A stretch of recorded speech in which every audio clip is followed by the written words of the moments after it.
And welcome back to our live stream. Today we're doing a question and answer period with our team. So we're really excited to get started today and answer some previous questions from our live stream video. So if you don't know, we're here every Wednesday at 9:30 a.m. PST, and we're always looking to answer any of your questions. So we're gonna wait for our creators to join today, and then we'll get right into it. I hope everybody's having a great week, a great February. Yeah, I'm just really excited to get started into it. So we'll see if we can grab some creators on here today and answer some of your questions from Cool. I see that we're getting joined. Hi, Ziad. Good morning. How are you doing? Hey, Olivia, doing well. How about you? Pretty darn good. It's been a good February so far. Hey guys. Hi, Dweez. How Good. How about you? good. I forgot last week that your connection wasn't working very well, so I'm glad to have you back this week. Yeah, I almost cried because I missed it. I was quite upset about it, but hey, here I am. Hey, you're here today. That's all that matters. Good morning, Dr. Yeah. Morning. Doing awesome. Yourself? Awesome. That's a great answer. Doing awesome. I want to start the day by being awesome every day like that. That sounds fantastic. So I'm just letting everybody know that we're gonna be jumping into our live stream questions that we were asked in previous week. We made sure to write them all down. I promised everybody that we'd write them down and we would answer them. So we'll just jump right into some of these questions here. Some of them are phrased exactly like we got in our chat, so they're a little bit broken, I would say, in some instances. So take your best kind of jump into it. So the first question is, which programming language do you prefer to backend? Anybody want to start with this question? I can start with that one. So for backend, definitely the most popular languages are either Java or Python. C# is also quite popular, and from all those, maybe I would suggest Python just because there's so many use cases instead of just writing regular backend. So you can also dive into AI, which is really popular these days. So Python is definitely great. Java is great for learning object oriented concepts, same as C#. But we also can't forget about JavaScript because of Node.js. It's possible to run JavaScript on the backend too, and yeah, with JavaScript you can basically do anything and build everything. So one of those would be great to start, and then later, I don't know, dive into Rust or Golang or something like those. Although I don't think they are perfect languages for your first language. And that's it. Definitely. You just cut out a little bit of. I think she's lagging a little. Actually, don't know what's it. Oh, can you guys hear me on my end? Uh-oh. You lagged a You guys bit. good? I hope you can hear me on. Oh, lagging? Oh no, might have to start this. How about now? Yeah, now it's fine. Okay, I can hear myself lagging on your guys' end. So hopefully that resolves in a couple minutes here. But I'll ask the next question and then I'll pause and the audio will catch up to you guys. So I'm gonna throw this one to Dweez. So which Yes. language would you suggest to start as a beginner?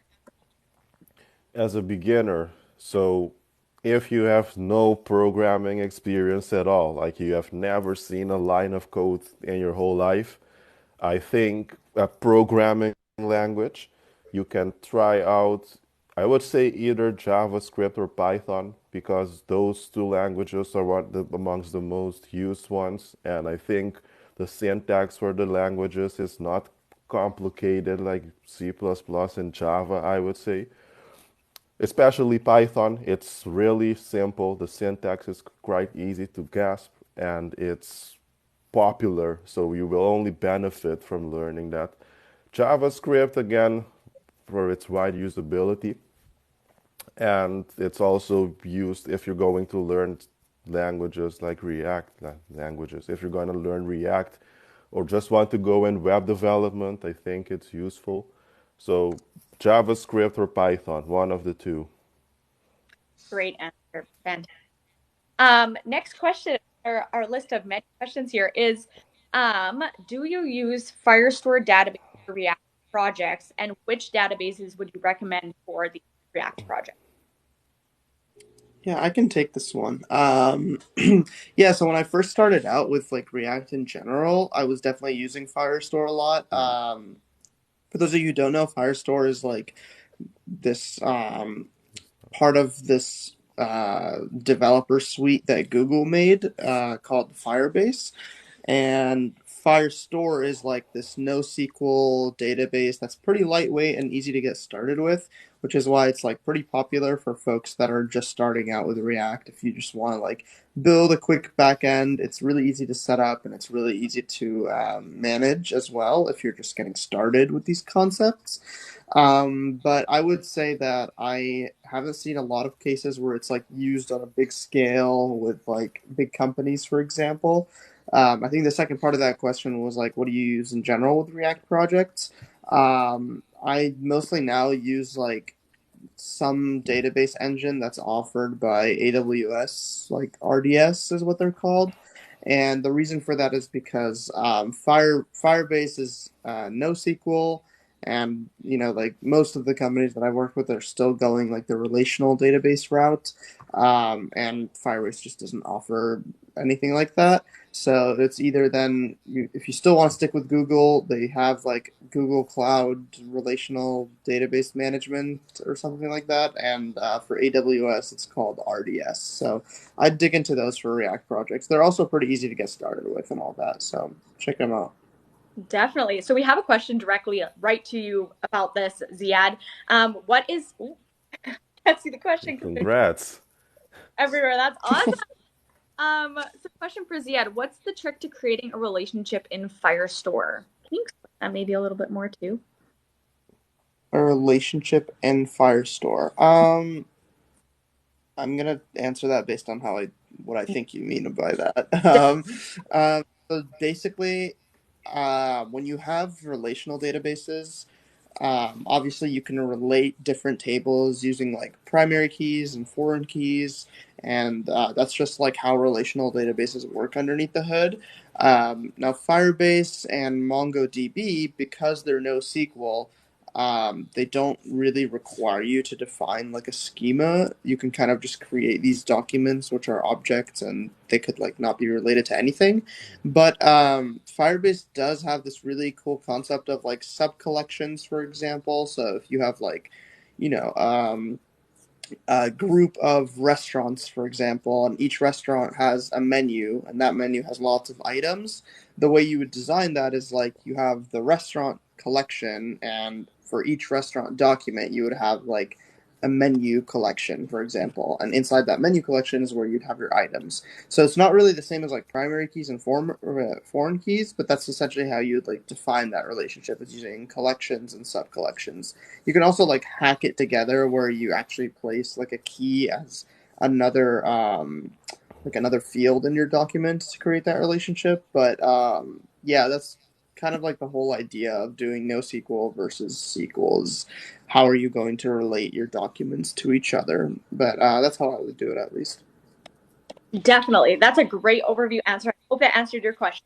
I see we're getting a ton of messages in the chat, so we'll jump right into those questions right away here. I'm just going to throw one question to Dweez, and then we're going to keep track of all these questions and go in order here. So the next question is, what do you use for C? Is that Sure. C? C It's like sharp. fine. I don't know if that's C sharp. You are about to commit a crime. C Oh, hash.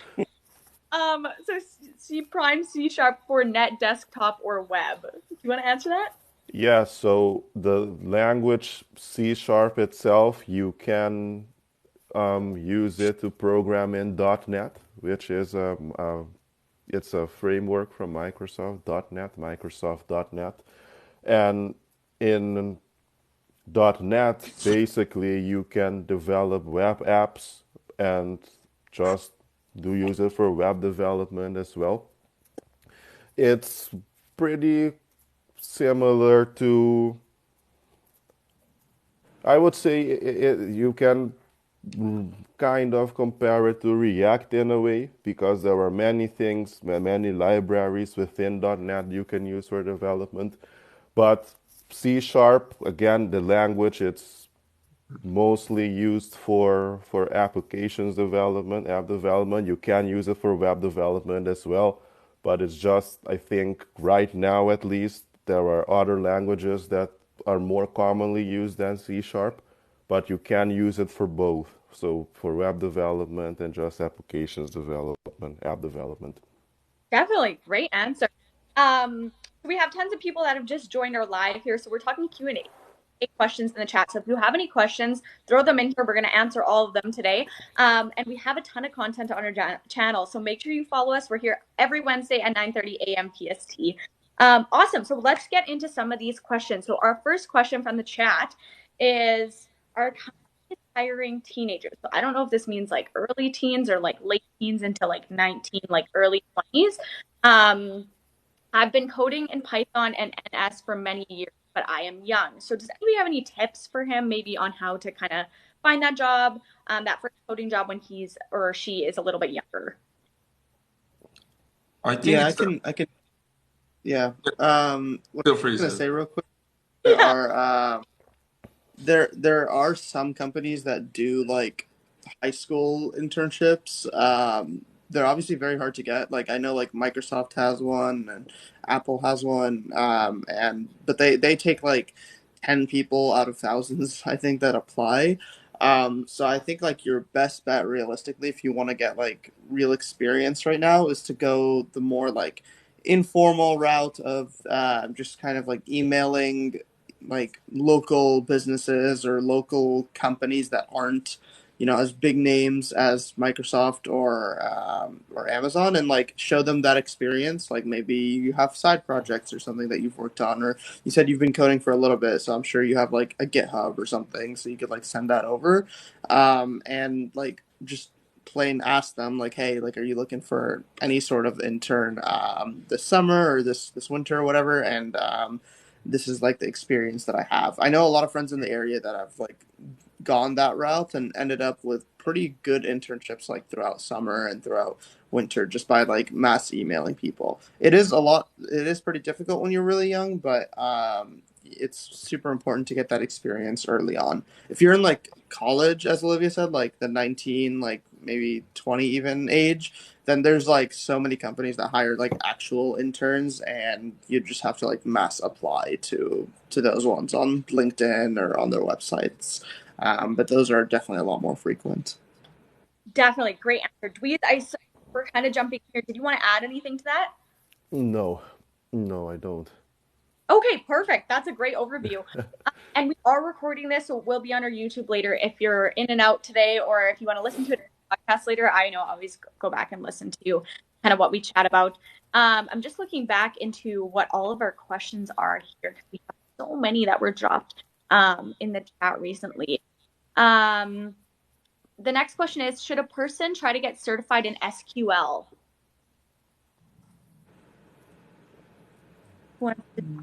That's a hard one, but yeah, I can answer that one. To be honest, I don't know if I've ever met a developer who's certified in SQL, so maybe that just answers the questions because I know amazing engineers, and I don't know if anyone is certified in SQL. And those certificates maybe help more at the beginning than later in your career because people actually want to see what have you developed, what's your experience, what you know, rather than some certificates you have. So, like, I would say if it's a good thing for you just to practice SQL and maybe get a certificate, that is fine. But if you spend a lot of time on it and pay a lot of money just to get some certificate, I don't think it's worth it, to be honest. Honestly, that's an answer. Like, you guys are the professionals here, so I'm kind of curious to know, does anybody have like a conflicting view from Dom, or is everybody kind of on the same page with this one? On the same page with Dom. Certificates are definitely one of those things where it's like, it looks pretty, but within the industry, like nobody cares that much. So yeah, I'm with Dom on this one. Definitely. That's a fair answer. Awesome. So next question is, what's the best roadmap of being in an industry standard web development or software engineer? And I can repeat that because I feel like that's a little, might be a confusing question. I'll repeat it one more time. Yeah. Yeah. What's the best roadmap of being in an industry standard with web development, software engineering? So like I'm assuming Um, up to date with those things. Yeah, I can take it. I mean, like in terms of just the technologies that you should know, I'm sure Dom can also back me up on this. Like you need to know React, you need to know like TypeScript, you need to know some like you have to have done some backend language at some point, like just so you like the company knows that you know the standards. So whether you've built something like an API with Flask or maybe like Java with Spring Boot or Node.js or something, like you've just like had some backend experience. That's pretty good because you can kind of shift around like languages at that point. But if you're talking about purely front end, you definitely need HTML, CSS, React, and most companies use TypeScript nowadays. The thing I just want to add though is that like when you talk industry standard, companies really hire you to like ship things at the end of the day. So it's not just about knowing the language, but it's like if a company gives you like a bigger project, which is probably what you're going to end up doing like at a company, is like they're going to give you some project that's probably expected to take a couple weeks or something like that, and it's your responsibility to finish it.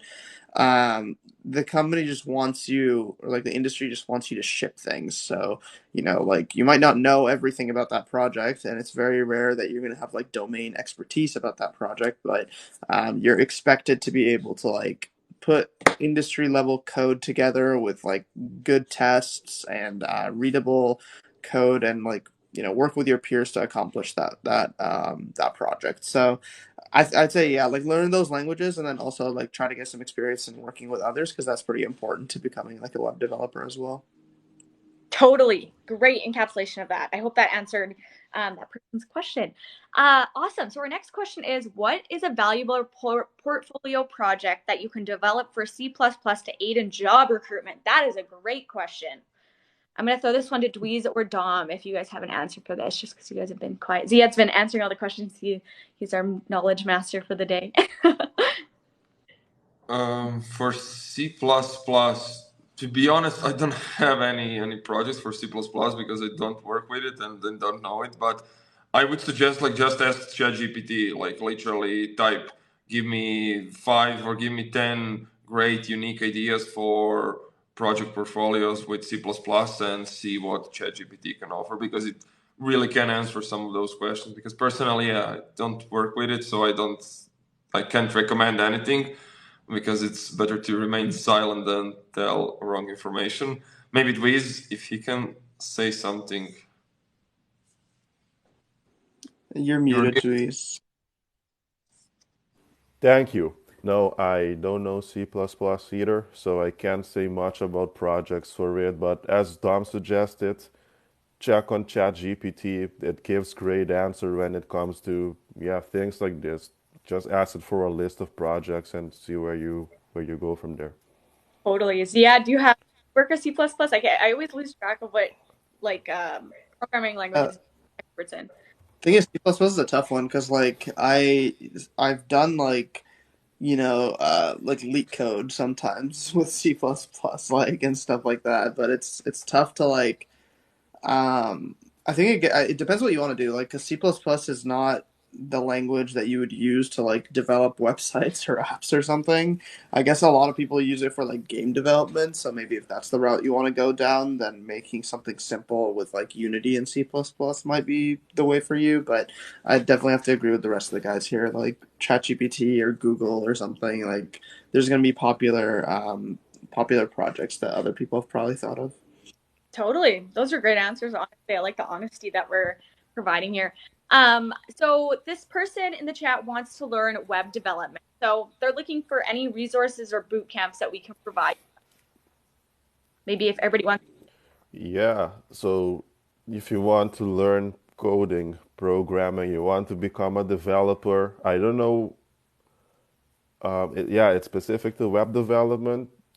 There are many boot camps out there, courses in general on the internet that you can take. I would recommend a boot camp because it has a certain outline that you follow. You only need to worry about showing up and learning and writing code. I think that's the best way, the fastest way to learn, like to actually get in tech if you have zero experience. And we are a coding bootcamp if you didn't know. So if you go in our profile, you have a link there, and from there on you can see if it's for you or not. Practicum USA. Great answer. Dom and Zia, do you guys have any resources that you can provide to this person in the chat that's wanting to get web development? You can go ahead, Tom. Yeah. Oh, you're on mute. Yeah.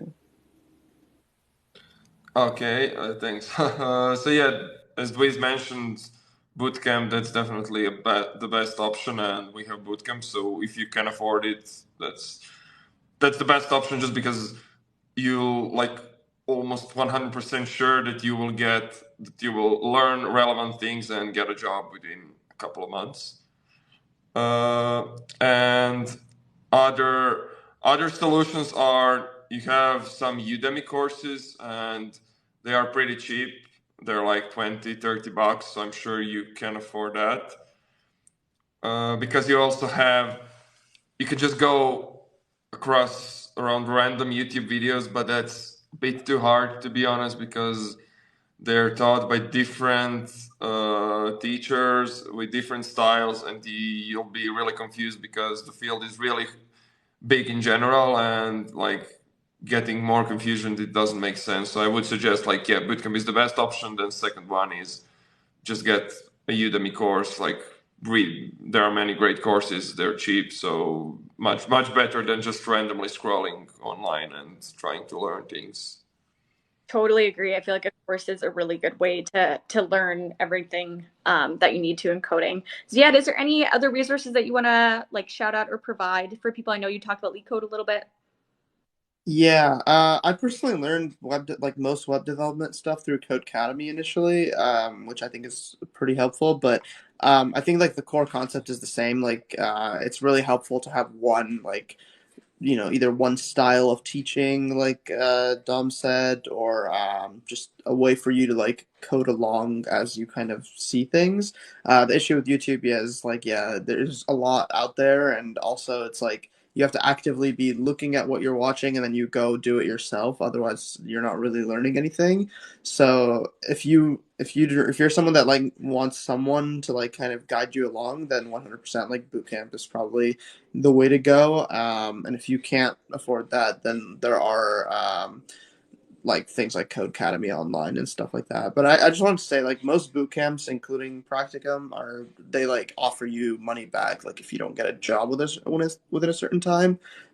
So even if you can't afford it, just like keep that in mind, that you're gonna get a job or you're not gonna pay, basically. But yeah, like definitely if you're serious about web development, go check out that. Definitely great answers, you guys. We're trying to provide everybody a little bit of knowledge and resources at all kind of income levels, just so you guys can get into tech. I guess I should say you people. Awesome, fantastic answers. Let's jump to the next question. So our next question is, this is gonna be a mouthful. Bear with me here. What is better, no SQL databases or RDBMS with REST API? Yeah, maybe I can answer to that.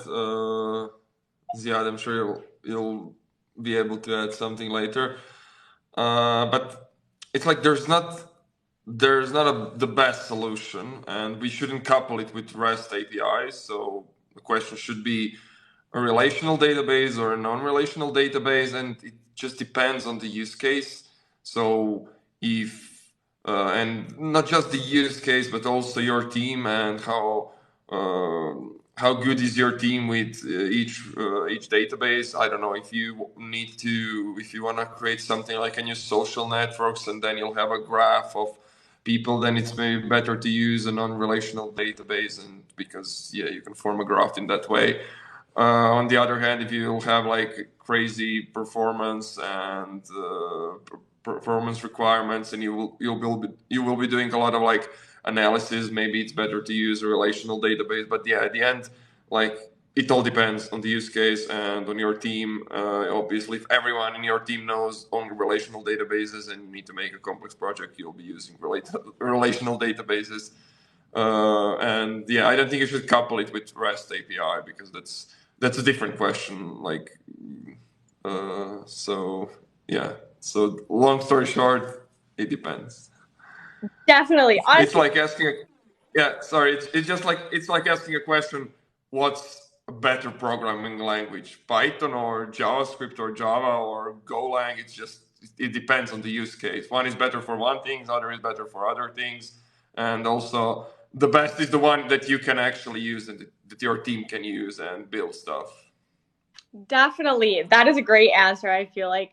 For all, I think a couple more questions about free boot camps. And actually, we're just dropping this today. So this is like secret material. But we're dropping a free SQL like overview short course in the next, I think we've actually already launched it, but we're announcing it today. So if you want to go check out our website, that's already on there. So if you want to even get into that program language, we do have a free course on that now, which is really exciting, even just to test the water. So I will throw that out there. I'm almost positive it's SQL, but we'll make a post about it later. Feel free to follow us on Instagram, because that's where it's going to be launched technically. You guys are the first people to hear about it. Exclusive material. Very exciting. Fantastic. So the next question we have is, how should a person deep dive into a language, syntax or library? I think I can take that one. Like deep diving into a language and its syntax and library, I guess is what you're saying. The best way I'd say is definitely like getting real like project experience with it. Because as I mentioned earlier, like when you're watching like YouTube, for example, or something like that, it's very hard to like actually apply what you're learning. So what I would say is, like, for example, if you're learning React, like that's your thing that you're currently learning, and you want to really get like a pretty deep understanding of it, is like come up with some project that you can build with it and just try to build it. And inevitably what you're going to find is, like 1% out of the 100% total like knowledge there is about that language, and there's 99% things that like you don't know. But that's where the learning happens. It's like if you're learning React and you're building, some kind of website is like your side project, and let's say you need to like make a button or something, like, and you don't know how to do that. What's going to happen is that you're going to like Google that, and you're gonna be like, how do I make a button in React? And then obviously there's tons of answers of how to do that, and then you go back and actually do it, and that's like your brain is going to learn how to do that now. So like the next time you actually build like a pretty bigger project and need to make a button, you're going to like know how, basically. And that kind of that practice locks that knowledge into your brain a lot better than like watching a video on how to do it, and just trying to remember it off that video. So yeah, like that's for React, but like this is the same for any language, really. Like if you want to learn Java, like try to build like some object-oriented program with Java and see what you know and see what you don't know and search up the rest, basically. Great answer. Yeah, that was sorry, I'm just reading these questions. We have so many. It's great. I'm so excited to answer all of them. I'm excited to hear your guys' answers, I guess. I'm not the one answering them. So the next question is, what tips would you give to a full stack developer to stand out from the huge job competition market?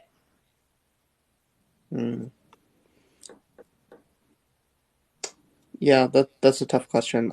Especially with like all the tech layoffs that are happening recently, it's like becoming increasingly competitive for developers.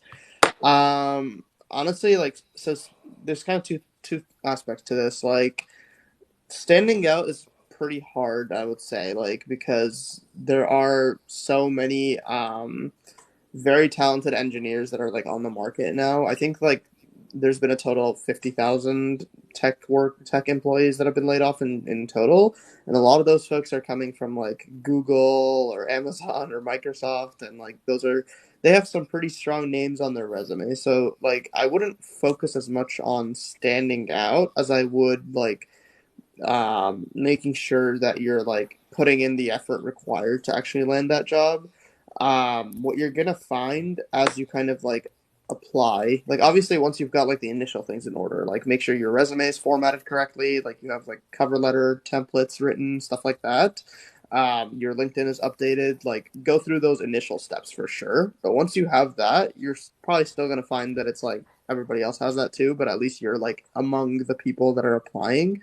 You're going to find that there is some kind of like ratio to the number of companies that you apply to and the number that actually reach back out.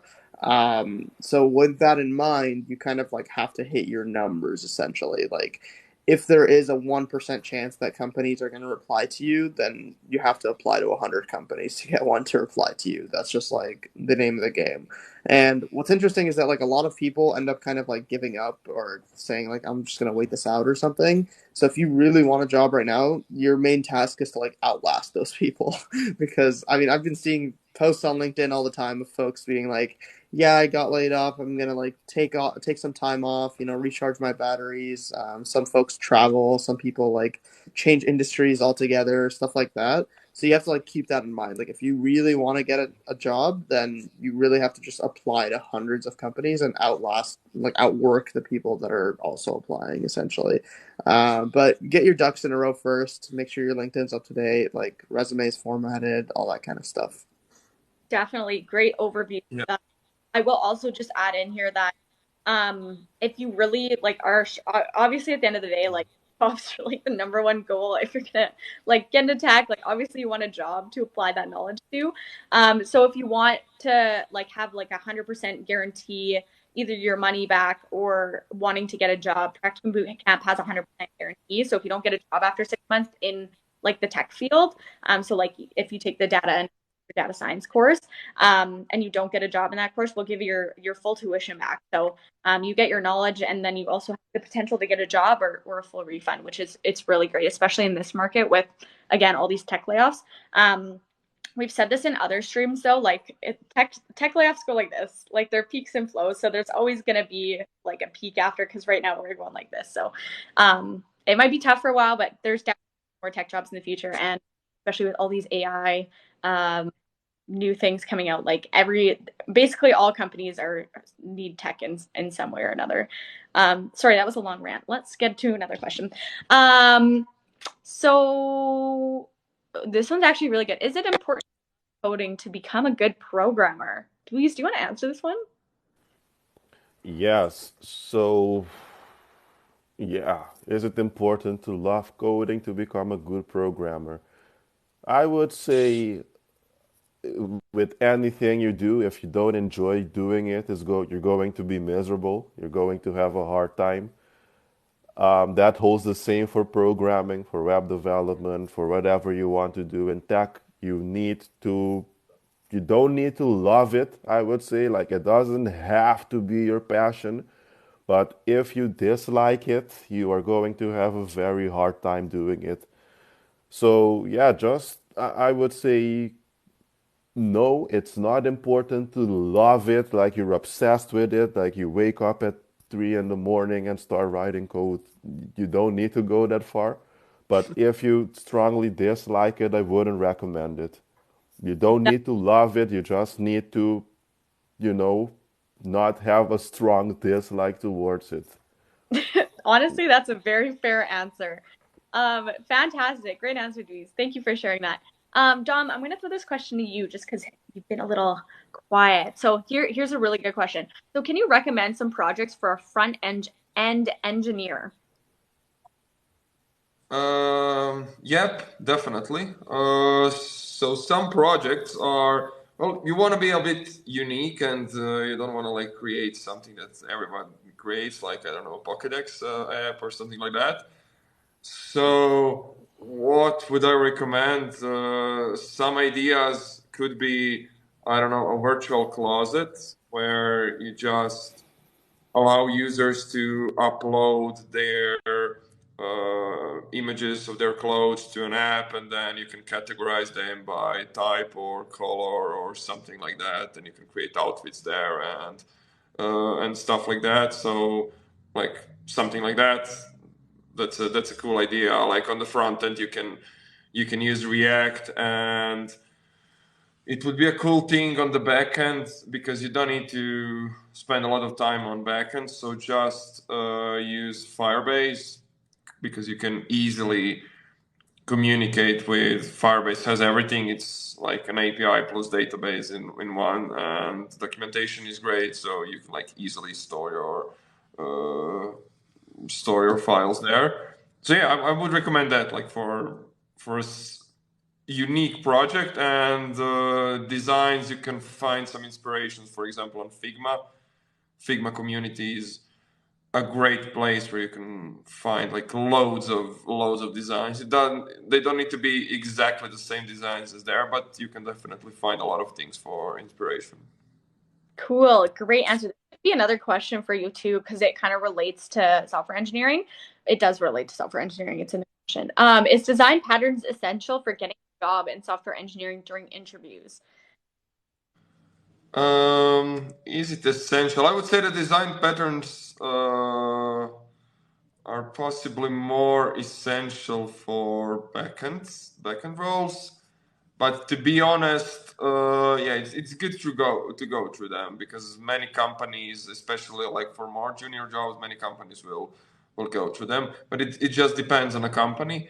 But if you're like searching for a job and you're applying for like tens and hundreds of jobs, then definitely go through common design patterns because yeah, it's gonna be necessary and it's definitely gonna be useful on your job search. Completely agreed. Fantastic. So next question in the chat. We're ripping through these. I hope this is very valuable because we're getting through about triple the amount of questions that we usually get through. So we're learning triple the amount. What a great day. Happy Wednesday, everybody. So the next question is the QA market still a good market to be in with the layoffs in tech? That's a good question. I would say that like a lot of jobs got impacted by tech. The QA like is definitely one of them, to be honest. Like I've seen some QA engineers that have also gotten laid off. The cool thing about QA is that like just the nature of their work, like there's less QA engineers out there than there are like software engineers. So you'll see like, if there's 1,000 people that got laid off, like, some of them will be recruiters, some of them will be software engineers, some of them will be like middle managers or something, and then there's might be like a couple like QA engineers. So I would say like treat it just like the tech market in general. This is just how it is. It's a little more competitive, but like we said earlier, it's definitely not impossible to get a job. Like every company nowadays is hiring for tech in one way or another, and even the big companies who have done layoffs, like a lot of companies just do these layoffs as like a precaution, just because the market's like slowing down. But there's still people that are gonna get hired. There's still people that are gonna get hired, and Oh, Ziad just cut out there for a minute. Can you hear us, Ziad? Uh-oh. Just the sound. Just I feel like that was a pretty good overview answer there. He just cut out there for a minute, but hopefully that answered everybody's questions about QA and the job market right now. Fantastic. So next question. This one's also a good question. How do you go from knowing nothing about programming or coding to getting a job in tech? What do those steps look like? Maybe I can answer that one. So yeah, like when you know nothing, it is a bit hard just because it is so, the field is so massive that yeah, you can easily like get confused and demotivated when you see all that and you just like don't know where to start. Like the best option, in my opinion, at this age would be to get a bootcamp and go to a bootcamp, just because there you will learn everything you'll need to get your first job, and you'll have mentor support. You'll immediately have that community of like-minded people, and you will be pushing yourself and other people, and you will be in the journey together, and you like guarantee that you'll get a job. And for example, practicum, like we offer boot camps, and if you don't get a job after our boot camp, you get a refund of your money. So that's like the best way, and of course it's the priciest way, but still, like, it's nothing compared to that salary you will be earning after a boot camp. So in my opinion, it's totally worth it. Second option is like just be learn by yourself. Maybe ask some other friends, developers, if you have them. Just like ask them like where to start, what to do. Start asking questions on Twitter, on Reddit. Take some Udemy courses, explore YouTube videos and everything. This is obviously a bit harder route. It is possible, and like I still know people who got like their tech jobs with this route too. But it's not structured, so it is possible that you'll spend way more time on it, and maybe you'll even get demotivated just because you won't be able to track your progress. With bootcamp, you know exactly, oh, I'm like on 50%. After that, I'll start applying to jobs and get a job. But if you're learning alone, you don't have a clue like, oh, is it enough now to start searching for a job, or am I at 10% or 80%? You don't know anything, and you'll maybe spend like one extra year of just learning, and in that one extra year you could be earning like high five-figure or six-figure salary. So yeah, in my opinion, it's definitely worth it. Definitely. Great answer, Dom. Fantastic. So the next question, and I don't fully understand this, maybe you guys will, but which test can a company do for a backend developer? So I don't know if that means like in an interview or if that's like totally separate from what I'm interpreting it. Yeah, I think it's for interviews mainly.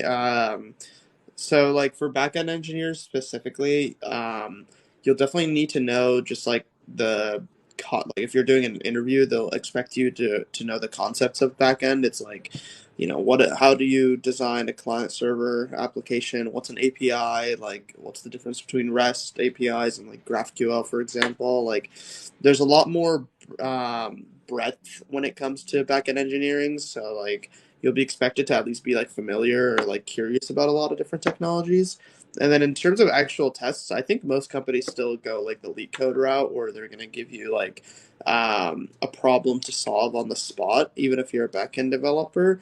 I know there are some companies out there that are like more unique, and they'll like give you some like more applicable backend problem.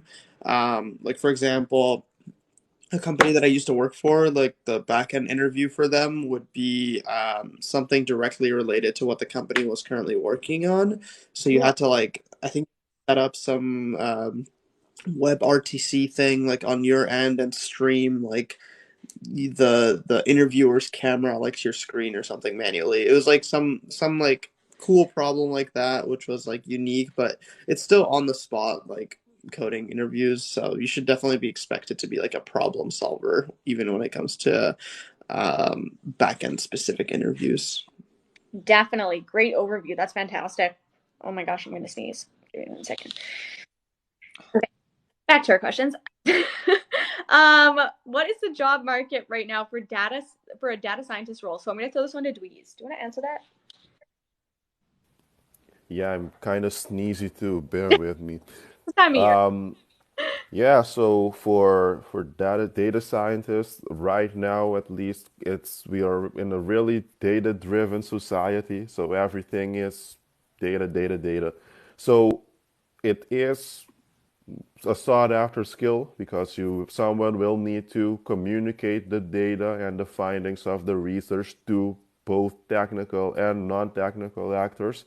So it is a very useful skill to have. So again, I cannot say that if you want a job in tech, 100% guaranteed today or tomorrow to go get a data sciences degree or do a boot camp.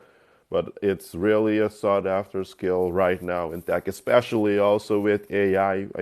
I said it before, I think we are now going in the mainstream era of AI. So it's becoming more and more relevant data. So yes, it is, I would say, um, a strong market for it. Yeah. Cool, great answer, Dweez. Awesome. Um, our next question from the chat is it still advisable to learn old frameworks like jQuery, Bootstrap, etc.? Maybe old languages like PHP. So this one to Dom. Yeah, so is it advisable to learn? I would say that many companies still use, for example, Bootstrap or PHP, and they are valid languages, but I still think you should focus on newer technologies and yeah, not specifically to learn them unless you like have that much extra free time, so you want to, but you probably don't have to. So I like wouldn't advise, but yeah, it is a fact that still many companies use Bootstrap and PHP, and they're still getting updated, and they're still quite relevant. Not my favorite, but yeah, it's like up to you for those two.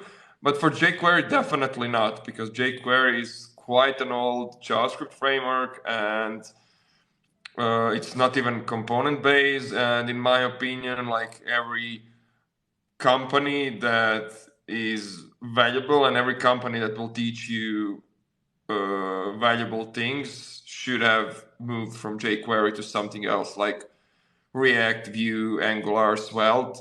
So I don't think you should learn jQuery, and in my opinion, I don't think you should even apply to companies that require jQuery, because it's too old, and that company just isn't a good company if it's still using jQuery. I'm sorry to say that, but yeah, you should move from jQuery to something like more relevant. I don't know how old it is, but jQuery is really old, and like React has been released almost 10 years ago, and 10 years in tech, it's a long time. So yeah, they should have moved to something else. Key takeaway from this live stream: don't apply to any companies that use jQuery. That's my takeaway today. That's a great answer, Dom. Thank you for sharing that. Awesome. So we're down to our last like kind of 10 minutes here. So we're gonna answer 2 or 3 more questions from the chat. So feel free to flood the chat with as many questions as possible. We'll pick a couple that we haven't answered yet.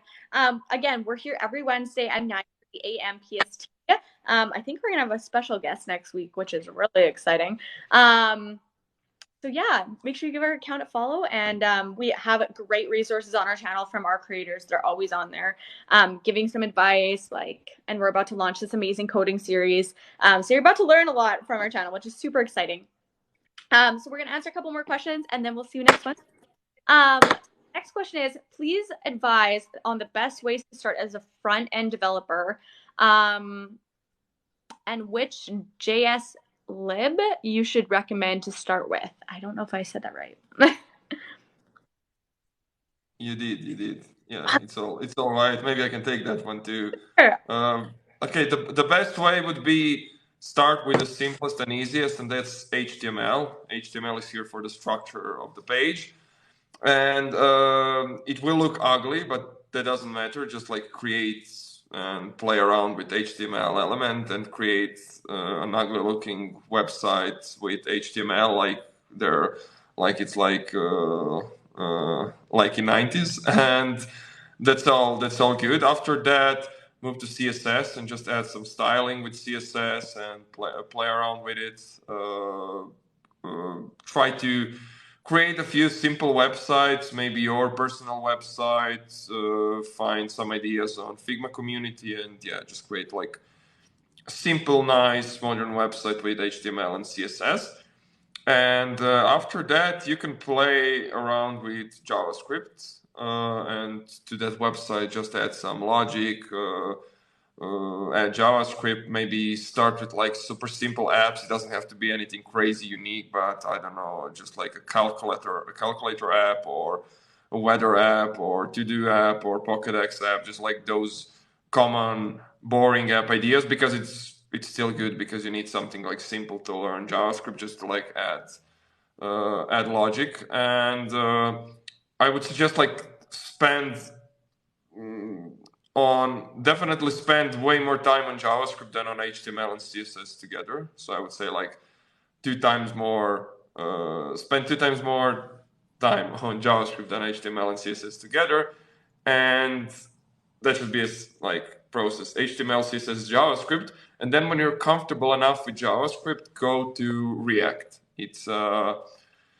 I would suggest React. I also love Vue, but React will probably get you the job sooner, because React is most widely used framework, and it's amazing framework. And the good thing is that React is built in JavaScript, so everything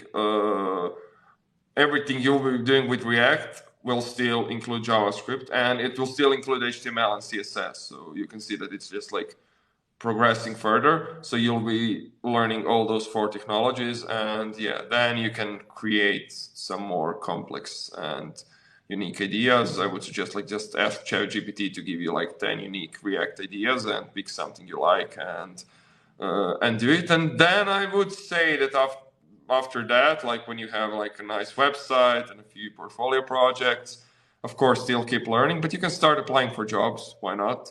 And depending on like how fast you will go, it might take you, if you are gonna be like crazy about it, you kind of start applying for jobs like after 6 months. If you're doing something else, and if you want to do it like 2-3 times a week, I would suggest like 3 times a week. That's the minimum, and then like do it more if you can. But yeah, realistically, it's gonna take like 9 months to year and a half, something like that. But it's like completely up to you, like how hard you will work. But yeah, just the resume: HTML, CSS, JavaScript, React, and then start applying for jobs. Continue building projects, continue learning. Just like apply for jobs. There's a million companies outside, and they're looking for developers. You just need to find one. Definitely. I hope everybody put that down, because that was a lot of information, but it was really strong, good information. Thank you, Dom. Fantastic. So we're gonna answer one more question here. So I'm trying to find a job in web scraping. Can you tell me what keywords to use? Dweez, I'm gonna send that to you. Yes, so I feel like this is it's a difficult question to answer, because okay, so you're trying to build a web scraper, or I don't know what you would need it, what you are using it for in this specific case. But for you to find the keywords that you need, you would have to go and do the research yourself for that, because no one can tell you, okay, this is the keyword that you're going to need to get a job as a web scraper. It's all about doing the research yourself, and in the end, the research that you perform, that will be what gives you the value, right? You're not gonna get the job if someone tells you, this is the keyword you need. No, you're going to have to do the research, and then you, with that knowledge, you build a web scraper. For example, maybe you're trying to look for temperatures, or it's a news article web scraper, or any of that. It's just a matter of what niche, what type of category you choose to build your web scraper off of. This isn't a question that someone else can answer for you. Like, you can ask for tips on how to do the keyword research, but in the end, I think what will ultimately make you have value for yourself is by performing the research. Yeah, but there are many ways you can do research. That's a completely different topic. But yeah, again, if you don't know how to do research, look up how you can do the research for the keywords, and you will be fine. Amazing. Great answer. Well, thank you so much to creators for joining our live stream today. It's always great to hear them talk and to share their experience with us. So I just want to give a great thank you to all you for joining. I really appreciate it. And again, we're here at 9:30 Wednesday, 9:30 a.m. EST. So make sure you jump in and join and follow our account for more information. And we'll see you next week. Thanks, creators. Thanks everyone for joining. See you next week.